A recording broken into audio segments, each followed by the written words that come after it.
여러분 반갑습니다. 이번 시간에는 자신의 강점, 약점을 스스로 판단하고 자신이 속한 사회에서 요구되는 역량을 파악하기에 적절한 연어라는 작품을 만나보겠습니다. 여러분은 연어라는 단어를 생각하면 어떤 생각이 먼저 드나요? 연어를 떠올리면 먼저 강물 냄새가 난다고 말하곤 하죠. 우선 안도연 작가에 대해서 알아보도록 하겠습니다. 안도연이라면 먼저 시를 떠오르게 하는데요. 너에게 묻는다라는 작품이 아마 굉장히 유명한 작품이고 모두들 알고 계시리라고 생각을 합니다. 작가의 인터뷰를 직접 한번 들어보겠습니다. 저는 시를 쓰는 안도현입니다.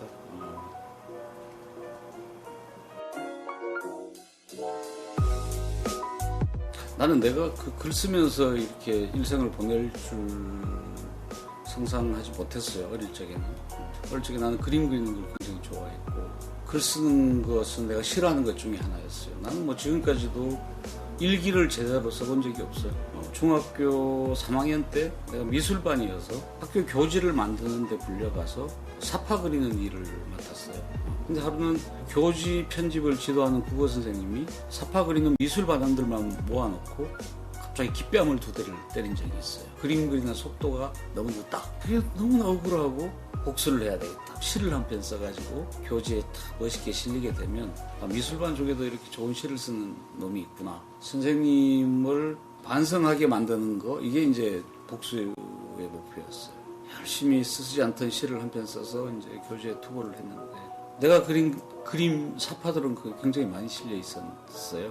근데 그렇게 심혈을 기울여서 복수심으로 쓴 시가 실려 있지 않았어요. 그래서 고등학교에 가서는 문예반이라는 게 있으니까 거기 들어가서 시 쓰는 걸 좀 배워야 되겠다. 고등학교 때 문예반 들어갔죠. 선배들이 뭐 이런 책을 읽어라, 뭐 이런 글을 써와라. 그래서 뭐 시집들을 많이 읽게 되고 시를 읽는 일이 어느 순간에 즐거워져서 시인이 됐다, 이렇게 말할 수 있어요.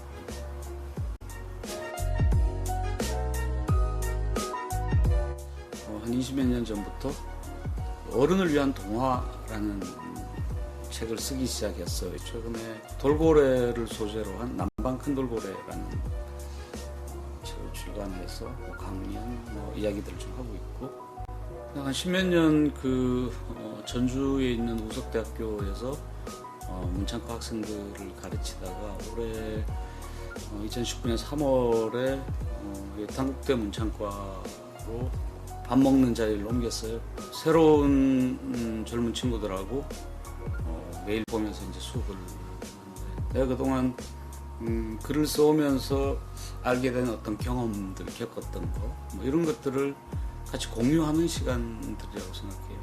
내가 경험한 것을 나누면서 같이 잘 놀아야겠다, 이런 생각으로 살죠. 특정한 장소나 시간대에 이렇게 떠올리고 그러진 않은 것 같아요. 늘 이렇게 보통 사람들처럼 살면서 남들이 좀 눈여겨보지 않았던 것들을 더 관찰하고, 그러면서 거기서 쓸거리도 생기고 무엇이든지 좀 유심히 관찰하는 것, 관찰해야만 영감도 생기는 게 아닌가 싶어요.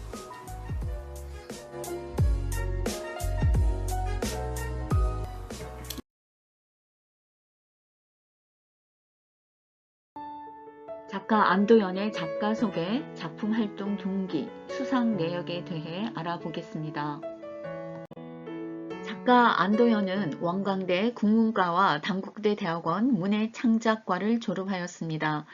1981년 대구 매일신문 신춘문예에 시 낙동강, 그리고 1984년 동아일보 신춘문예에 시 서울로 가는 전봉준이 당선되어 등단하고 작품 활동을 시작했습니다. 안도연 시인의 대표적인 작품들이 나열되어 있습니다. 우리 같이 함께 읽어볼까요? 서울로 가는 전봉준, 그대에게 가고 싶다, 외롭고 높고 쓸쓸한, 그리운 여우, 바닷가 우체국, 아무것도 아닌 것에 대하여, 너에게 가려고 강을 만들었다. 간절하게, 참 철없이, 북항, 백석평전. 여러분이 알고 계시는 작품도 있을 겁니다. 이 작품 중에서 서울로 가는 전봉준이 암시하는 것처럼 정통성 없는 정치 권력에 대한 저항의식과 소외 계층을 향한 사랑이 그의 초기 시를 움직이는 원동력이었습니다. 등단 시절부터 지금까지 그의 시에서 변함없이 남아있는 특징은 세상의 모순과 폐단을 비판하면서도 세상을 향한 사랑을 포기하지 않는다는 점입니다. 나아가 그는 서민들의 고단한 일상에 대한 연민과 자연 친화적 세계에 대한 동경을 특유의 서정적 문체로 녹여내면서 한국 시단에서 중요 시인으로 자리매김하게 되었습니다. 특히 그의 시 너에게 묻는다에서 울려 퍼지는 연탄재 함부로 발로 차지 마라. 너는 누구에게 한 번이라도 뜨거운 사람이었느냐라는 자기 성찰의 물음은 점점 더 각박해지는 세상 속에서 이타적 손길의 불꽃을 살려내려는 시적 화두가 되었습니다. 안도현 시인은 언제나 천진난만한 미소를 잃지 않는 이 시대의 몇 안 남은 이상주의자이자 낭만주의 시인입니다. 그를 이렇게 말하는 까닭은 그의 시에는 후기 자본주의 사회의 냉렬한 한기 속에서 끈덕지게 살아남은 마지막 로맨티스트다라고 부를 만큼 타인에 대한 헌신적인 사랑과 고귀함 그리고 훈훈한 인간미에 대한 풍요로움이 가득 차 있기 때문입니다. 안도현 작가는 수상도 많이 했습니다. 시와 시학 젊은 시인상, 서울시문학상, 노작문학상, 이수문학상, 백석문학상, 임화문학예술상, 윤동주상, 한국문학상 등 굉장히 많은 노력을 하였음을 알 수 있는 부분입니다. 꼭 수상을 하기 위함은 아니었지만요. 안도현 작가의 노력을 볼 수 있습니다. 연어는 시인 안도현의 맑고 섬세한 감수성이 아름답게 표현하는 작품입니다. 연어에서 중요한 표현을 찾아라면 바로 모천회귀이겠죠. 연어의 모천회귀라는 존재 방식에 따른 성장의 고통과 아프고 간절한 사랑을 작가는 깊고 투명한 시선으로 그려내고 있는 소설 같은 동화이면서 동화 같은 소설입니다. 혹시 연어의 부제 알고 계시나요? 바로 어른을 위한 동화입니다. 어른을 위한 동화라는 부제에서 드러나듯 한 마리 연어가 나고 자라면서 삶의 최종 목표를 향해 나아가는 과정은 현대인의 삶을 온전히 재현해내고 있습니다. 주인공 은빛 연어가 폭포를 거슬러 오르며 성장해가는 여정은 자기 경련과 자아실현의 가치를 오롯이 품고 있습니다. 은빛 연어는 생명이 아름다운 것은 자기를 보전하고 후대를 이으려는 강한 의지에 있다는 사실과 연어가 아름다운 것은 때를 지어 거슬러 오를 줄 알기 때문이라는 사실을 이 처절한 생존 투쟁의 공간을 통해 깨닫게 됩니다.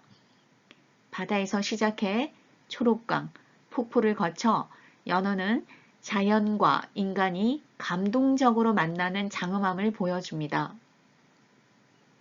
시인 안도현의 시적 상상력이 새로운 형식으로 발휘된 이 작품을 통해 우리는 본연의 해맑은 심성과 삶의 본질에 대한 진지한 사색을 만날 수 있습니다. 성우의 나레이션으로 좀 더 깊이 있게 감상해 보겠습니다.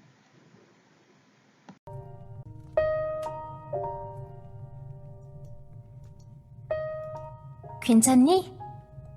물방울 구르듯 또랑또랑한 목소리다. 어느 틈엔가 다른 연어 한 마리가 옆에 다가와 말을 건네는 것이다.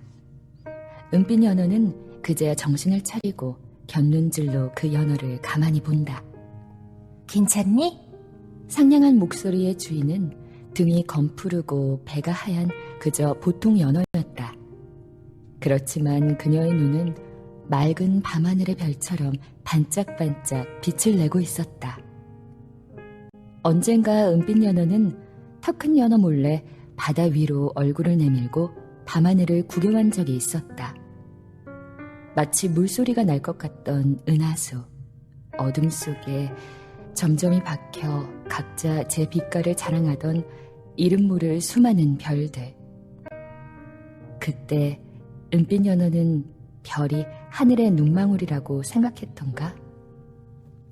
내 이름은 눈맑은 연어란다. 그녀는 은빛 연어가 한가하게 몽상에 빠져 있을 때 멀리서 은빛 연어를 바라보고 있었던 것이다. 불곰이 그 커다란 손으로 너를 노리고 있었어. 조금만 더 물가로 나오기를 말이야. 너는 무슨 생각에 잠겨 있는 것 같았고.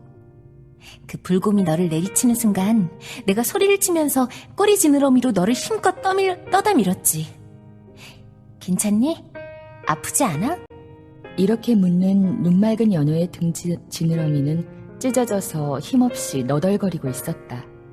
그리고 상처에서 조금씩 피가 흐르고 있는 게 아닌가. 은빛 연어는 아 하고 탄식을 내뱉는다. 눈맑은 연어는 은빛 연어가 위험에 처한 것을 미리 알아채고 자신의 몸을 던져 곰으로부터 그를 구한 것이다. 어떻게 나를... 네가 은빛으로 덮인 비늘 때문에 외톨박이가 되었을 때 그때부터 나는 너를 먼 곳에서 보고 있었거든. 이럴 때 고맙다고 해야 할지 미안하다고 해야 할지 은빛 연어는 모른다. 하나밖에 없는 몸을 아끼지 않고 자신을 죽음으로부터 구해준 눈맑은 연어에게 무슨 말을 해야 하나? 죽어도 은혜를 잊지 않겠다고 말해야 하나? 나도 언젠가는 너를 도와주겠노라고. 그래서 너를 이제부터 그림자처럼 따라다니겠노라고 말해야 하나? 나는 나 아닌 연어를 위해 과연 목숨을 걸 수 있을까? 자기 자신에게 이렇게 물어보던 은빛 연어의 입에서 너 많이 아프겠구나. 라는 말이 불쑥 튀어나온다. 겨우 이런 말로 감사의 표시를 하는 게 아니라는 생각이 들었으나 그렇다고 말을 다시 주워 담을 수도 없다. 나는 아프지 않아. 등 지느러미에서 지금도 피가 흐르고 있잖아. 괜찮아. 눈맑은 연어는 아무렇지도 않다는 듯 일부러 이리저리 헤엄쳐 보인다. 문득 그녀의 목소리가 들린다. 네가 아프지 않으면 나도 아프지 않은 거야. 그게 무슨 말이지? 그녀는 대답 대신에 한참 동안이나 은빛 연어를 바라본다. 그녀의 두 눈이 아까보다 더 초롱초롱하게 빛나는 것 같다. 무슨 말을 꺼낼 듯이 입을 오물거리다가 그녀는 그만 연어 무리가 있는 쪽으로 사라지고 만다. 그녀가 흘린 피냄새가 한동안 가시지 않는다. 은빛 연어는 눈맑은 연어가 남기고 간 말을 곰곰 되씹어 본다. 네가 아프지 않으면 나도 아프지 않은 거야 라는 그 말을. 그 한마디 말이 머릿속에서 떠나지 않는다. 그 한마디 말이 벌써 은빛 연어의 가슴 깊은 곳까지 들어와 버렸나. 우리들은 어떤 상황에서 목숨을 두려워하지 않고 다른 사람을 구해줄 수 있을까요? 네가 아프지 않으면 나도 아프지 않은 거야. 오랫동안 여운을 남기는 글귀입니다. 존재하는 것 자체가 삶의 이유라는 말을 통해 우리들의 삶의 이유를 한번 생각해 볼까요? 이유 없는 삶이 있을까요? 네 말대로 이유 없는 삶이란 없지. 이 세상 어디에도. 그럼 아저씨의 삶의 이유는 뭔가요? 그건 내가 지금 여기 존재한다는 그 자체야. 존재한다는 게 삶의 이유라고요? 그래, 존재한다는 것. 그것은 나 아닌 것들의 배경이 된다는 뜻이지. 은빛 연어는 배경이라는 말이 귀에 거슬렸다. 언젠가 나의 배경은 턱 큰 연어야 라면서 거들먹거리던 연어들이 생각났기 때문이다. 그들은 툭하면 남의 먹이를 빼앗았고 힘 자랑을 일삼았다. 그들은 연어 무리의 작은 법률이라도 되는 듯 행세했던 것이다. 그래서 배경이란 늘 무섭고 어두운 거라고 그는 생각해왔던 것이다. 배경이란 뭐죠? 내가 지금 여기서 너를 감싸고 있는 것. 나는 여기 있음으로 해서 너의 배경이 되는 거야. 아, 똑같은 단어도 누가 사용하는가에 따라서 엄청나게 의미나 느낌이 달라질 수 있다는 것을 은빛 연어는 알았다. 예를 들면 상처라는 말도 그렇다. 눈맑은 연어의 등지느러미에는 불곰의 공격 때문에 입은 상처가 아직도 남아있다. 그 상처는 찢어진 헝겊 조각처럼 너덜거린다. 그 모습을 보고 다른 연어들은 보기 흉하다며 고개를 돌리기 일쑤다. 그들은 상처라는 말을 보기 싫은 흉터로 이해한다. 하지만 은빛 연어는 그 상처를 자신의 상처로 마음속에 깊이 새겨두고 있는 것이다. 다만 네가 아플 것 같아서 나는 아프지 않을 거야 라는 말을 하지 못했을 뿐. 이제 조금 알겠니? 네. 별이 빛나는 것은 어둠이 배경이 되어주기 때문이죠. 그렇지. 그리고 꽃이 아름다운 것은 땅이 배경이 되어주기 때문이고요. 그렇지. 그러면 연어떼가 아름다운 것은 서로가 서로의 배경이 되어주기 때문인가요? 그래, 그렇고 말고. 가는 은빛 연어가 대견스럽게 여겨졌다. 작품을 감상하며 느꼈듯이 바다에서 시작해 초록강, 폭포, 그리고 탄생 공간 순으로 이어지는 은빛 연어의 여정은 다양한 모험과 만남으로 채워져 있습니다. 은빛 연어는 인간이 만들어 놓은 쉬운 길이 아닌 연어만의 길, 즉 폭포를 거슬러 오르는 험난한 길을 택합니다. 이야기가 시작되자마자 등장하는 포식자 물소리, 강을 거슬러 올라가며 마주치는 숱한 오염 물질과 불곰 등과 같은 위험 요소 속에서 은빛 연어는 자기 경영의 가치와 중요성을 생각하게 되죠. 그에게 바다와 강은 증오와 애정이 교차하는 공간입니다. 누나의 죽음을 계기로 무력감과 상실감을 안겨준 대상이면서도 동시에 존재의 의미와 자신의 정체성을 일깨워준 삶의 터전이기도 하기 때문입니다. 자신의 멘토와도 같은 초록강에게서 듣게 된 아버지 은빛 연어에 관한 이야기는 은빛 연어가 삶의 방향을 정하고 정체성을 확립하는데 결정적인 동기로 작용하죠.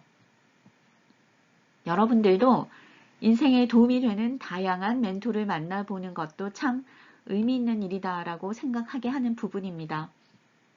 아버지도 은빛 연어이듯이 본인도 은색이었죠.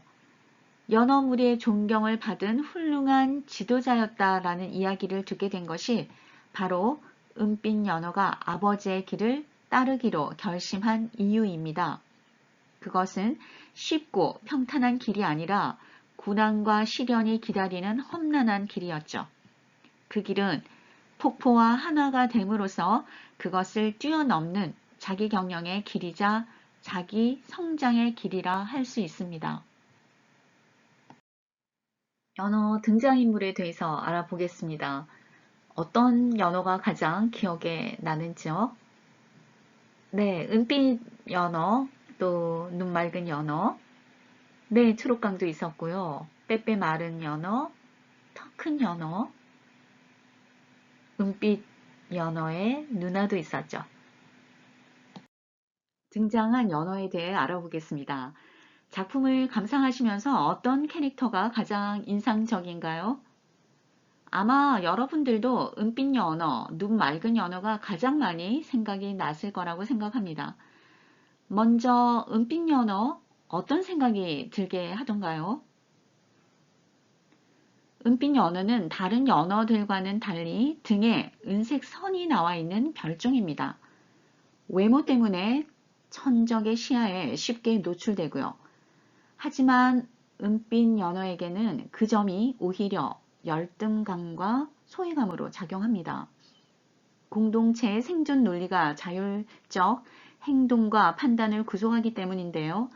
이런 은빛 연어는 외모 때문에 자신의 주장을 잘 나타낼 줄 알면서 자신을 마음의 눈으로 바라봐 주기를 원하는 그런 연어였습니다. 눈 맑은 연어에 대해 살펴보겠습니다. 눈 맑은 연어는 자신이 살아가는 유일한 이유가 알을 낳는 것이라고 말합니다. 은빛 연어는 그보다 더 중요한 삶의 이유가 있으리라고 생각하고요. 눈 맑은 연어는 은빛 연어의 마음속에 아름다운 영혼을 일깨워 주게 됩니다. 상류로 가서 뱃속에 알을 낳는 일이 숭고하고 성스러운 일을 선뜻 이해하지 못하는 은빛 연어를 안쓰러워하면서요. 그래서 이 눈 맑은 연어는 남을 마음의 눈으로 볼 줄 아는 아주 착한 연어입니다. 남을 먼저 생각할 줄 아는 눈 맑은 연어는 은빛 연어에게 아주 소중한 존재이죠. 이번에는 턱 큰 연어입니다. 이 턱 큰 연어는 자신의 말에 무조건 복종해야 해요. 이런 선입견을 가진 연어입니다. 연어떼의 대장이고요.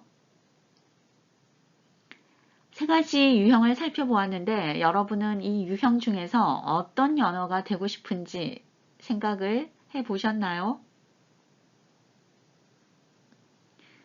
우리가 작품을 통해서 만나는 다양한 캐릭터들 중에서 그냥 이런 특징이 있구나 라고 이해만 하는 것보다 작품을 통해 스스로를 다시 생각해보고 나아가서 어떤 캐릭터가 더 좋은 사회인이 되는데 도움이 되는지 고민도 해보았으면 좋겠습니다.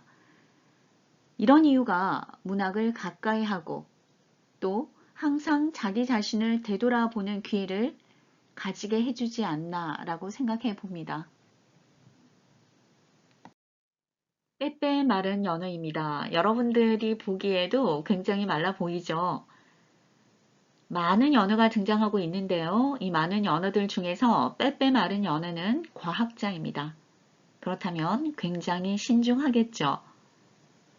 다음은 쪽집게 연어입니다. 점장이 연어인데요. 이 쪽집게 연어는 다른 연어들의 이름을 잘 지어주고 연어들의 운명을 말해줍니다. 하지만 정작 자기 스스로의 이름은 못 짓는 어리석은 연어입니다. 은빛 연어 누나는요, 항상 긍정적이고 부정적인 생각을 하지 않는 연어랍니다. 초록광은 은빛 연어에게 어떤 존재였을까요? 은빛 연어에게 삶의 에너지는 눈 맑은 연어와의 사랑이겠죠. 하지만 삶의 의미를 일깨워 준 것은 바로 이 초록광과의 만남입니다. 눈 맑은 연어는 알을 낳는 것이 자신이 살아가는 유일한 이유라고 말하고요. 은빛 연어는 그보다 더 중요한 삶의 이유가 있을 거라고 생각하지요. 눈 맑은 연어는 은빛 연어의 마음속에 아름다운 영혼을 일깨워주고 초록광과 연어는 서로에게 배경이 되어줍니다. 그것은 내려다보기를 멈추고 비로소 옆에서 바라볼 때 가능하다라는 사실을 알게 됩니다. 초록광이 연어의 눈을 그윽하게 들여다보며 이런 말을 들려줍니다. 나는 인간들이 두 종류가 있다고 생각해. 낚싯대를 가진 인간과 카메라를 가진 인간이야. 낚싯대는 소유와 성과의 도구이지만 카메라는 있는 그대로의 모습을 담아내는 배려의 도구입니다. 낚싯대는 노려봄의 눈초리가 어울리지만 카메라에는 바라봄의 눈길이 필요합니다. 결국 초록광은 낚싯대와 카메라의 메커니즘을 대비시켜 인간 중심과 생태 중심주의의 경계를 선명하게 표현해주고 있다고 볼 수 있습니다. 우리는 연어라는 작품을 통해서 타인을 완전히 이해하고 사랑하는 방법은 바로 위에서 내려다보는 것이 아니라 옆에서 볼 줄 아는 눈을 갖는 것이 아닌가라고 생각해 봅니다. 은빛 연어와 눈 맑은 연어의 대화를 함께 읽어보겠습니다. 우리가 강을 거슬러 오르는 이유가 오직 알을 낳기 위해서일까? 강을 거슬러 오르는 이유가 오직 알을 낳기 위해서일까? 알을 낳기 위해 사랑을 하는 것. 그게 우리 삶의 전부라고 너는 생각하니? 아닐 거야. 연어에게는 연어만의 독특한 삶의 이유가 있을 거야. 우리가 아직 그것을 찾지 못했을 뿐이지. 그 이유를 찾지 못하면 우리 삶이란 아무 의미가 없는 게 아닐까? 글쎄, 내 생각이 틀렸다고 말하지는 않겠어. 어쨌든 나는 알을 낳아야 해. 이 대화에서 여러분은 어떤 생각을 해보셨나요? 생각 나눔을 한번 해보겠습니다. 여러분의 생각을 들어볼 수 있으면 참 좋겠는데요. 온라인 강의여서 여러분이 이런 생각을 하지는 않을까, 혹은 저는 이렇게 생각한다 라는 것을 한번 말씀드려 보겠습니다. 일단 은빛 연어와 눈 맑은 연어는 서로 삶의 이유와 가치관이 다릅니다. 또 함께 살아가는 우리 모두도 서로 가치관이 다르고요. 하지만 우리는 나와 다른 사람들과 같은 모습으로 살아가려고 애쓰는 것 같아요. 은빛 연어의 말을 듣고 보니 그 연어만의 독특한 삶의 이유, 그것이 눈 맑은 연어에겐 알을 낳는 일인 것처럼 우리들은 우리들만의 독특한 삶의 이유가 있어야겠죠. 이제는 그것이 무엇인지 찾아보고 자기 경영이 어떤 것인지 은빛 연어, 초록강, 그리고 눈 맑은 연어에게 배워가는 시간이었기를 바랍니다. 연어라는 작품을 통해서 자기 경영 역량이라는 것에 대해 생각을 해보게 되었습니다. 자기 경영 역량이란 자신의 강점과 약점을 스스로 판단하고 자신이 속한 사회나 직장에서 요구하는 역할과 활동을 원만히 수행하는 데 필요한 자기주도적 학습 능력을 말합니다. 이러한 자기경영 역량을 키우기 위해서는 개인적 차원의 노력도 중요하지만 내가 처해 있는 사회적, 환경적 요인을 정확히 파악하는 것이 보다 중요합니다. 자기경영의 길이라는 주제로 기본적으로 준비해야 할 사항, 예상되는 장애 요소, 극복 방안, 만나고 싶은 조력자 등에 대해 작성해보자. 이렇게 체험의 숲이 우리 교재에 수록되어 있습니다. 책에 있는 것과 똑같이 제가 이렇게 캡처해서 올려놓았는데요. 제가 여러분에게 짧은 시간을 좀 드리겠습니다. 여러분이 한번 작성을 해 보시고요. 정답이 없지요. 그래서 여러분의 생각을 적어보고 막연히 어떤 생각을 하는 것보다는 적어보면 생각도 정리가 되고 또 그대로 실현해야 되겠다라는 마음다짐도 좀 더 강해지는 것 같습니다. 작성 잘 해보셨나요? 연어라는 작품을 통해서 우리가 자기 경영 역량이라는 거에 대해서 알게 되었습니다. 그래서 항목은 자기 경영의 길로 하고요. 여러분도 다양한 의견들을 작성을 하셨겠죠. 여러분의 의견을 나눌 수 없는 것이 조금 아쉽기는 하지만 이 페이지에서는 제가 여러분에게 드리고 싶은 얘기들을 담아 보았습니다. 만나고 싶은 조력자에서는 저는 실존 인물은 아니지만 저에게 굉장히 감명을 주었던 죽은 시인의 사회의 주인공인 키팅 선생님을 선택했습니다. 예상되는 장애 요소로는 아마도 미래에 대한 불확실성이 아닐까요? 그래서 여러분들은 졸업하고 내가 취업이 바로 될까? 그리고 훌륭한 사연이 될 수 있을까라는 좀 불안감들을 갖고 있지 않을까라고 생각해 보았습니다. 이런 것을 극복하는 방안으로는 현재 내가 무엇을 하고 이루고 싶은지 구체적으로 인생 관점을 설정해 가는 것이 최선이라고 생각합니다. 막연히 생각만 하는 것이 아니라 동기부여와 목표 설정을 하고 여러분이 좀 더 구체적인 항목들을 적어 감으로써 여러분의 인생의 관점을 더 굳건하게 설정해 나갈 수 있겠다라고 생각을 합니다. 기본적인 준비사항으로 저는 인내심과 도전 정신을 적어보았습니다. 연어라는 작품에서도 도전 정신이 굉장히 강조가 되었었지요. 아무리 힘든 일이 있더라도 또다시 도전할 수 있는 도전 정신과 인내심을 가져보시길 바랍니다.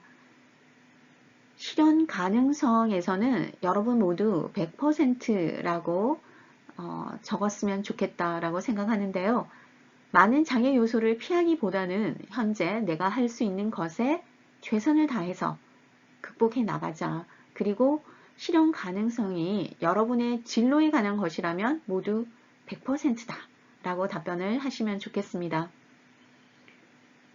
조력자와의 인터뷰 내용으로 제가 여러분에게 드리고 싶은 내용들을 좀 담아 보았습니다. 키팅 선생님은 앞으로의 인생의 목표가 뚜렷하지 못한 학생들에게 어떤 말을 해주고 싶나요? 그 누구도 아닌 자기 걸음을 걸어라. 나는 독특하다는 것을 믿어라. 누구나 몰려가는 줄에 설 필요는 없다. 자신만의 걸음으로 자기 길을 가라. 바보 같은 사람들이 무어라 비웃든 간에 자신의 걸음으로 자기 길을 가라. 저도 여러분에게 이 말씀을 강조해 드리고 싶어요. 숲속에 두 갈래 길이 나 있다. 나는 사람들이 적게 간 길을 택했고 그것이 내 모든 것을 바꿔놓았다. 이제부터 여러분도 자신만의 길을 찾길 바란다. 목숨이 닿는 그 순간까지 삶이 끝났다고 포기하지 말자. 연어라는 작품을 통해서 여러분은 어떤 점을 느끼셨습니까? 연어라는 작품을 통해서 내가 진짜 어떤 삶을 살고 싶은지, 내가 그 꿈을 이루기 위해 어떤 노력을 해야 하는지 확신이 생겼으면 좋겠습니다. 뿐만 아니라 연어라는 작품을 통해서 예전에 나는 쉬운 길로만 가려 하고 남들에게 끌려다니는 삶을 살았다면 험난한 길이라도 내가 성장할 수 있는 길로 가고 어떤 어려움이 있더라도 포기하지 말고 최선을 다하자. 또한 새로운 것에 두려움이 많았는데 이제는 도전하는 강인한 마음을 가지고 앞으로는 나를 감싸고 있는 배경을 아름답게 꾸며가면서요. 나도 다른 사람에게 좋은 배경이 되어주고 싶다. 그리고 타인을 마음으로 보는 눈으로 이해하며 누군가에게 희망을 줄 수 있는 사람이 되고 싶다. 라고 저는 적어보았습니다.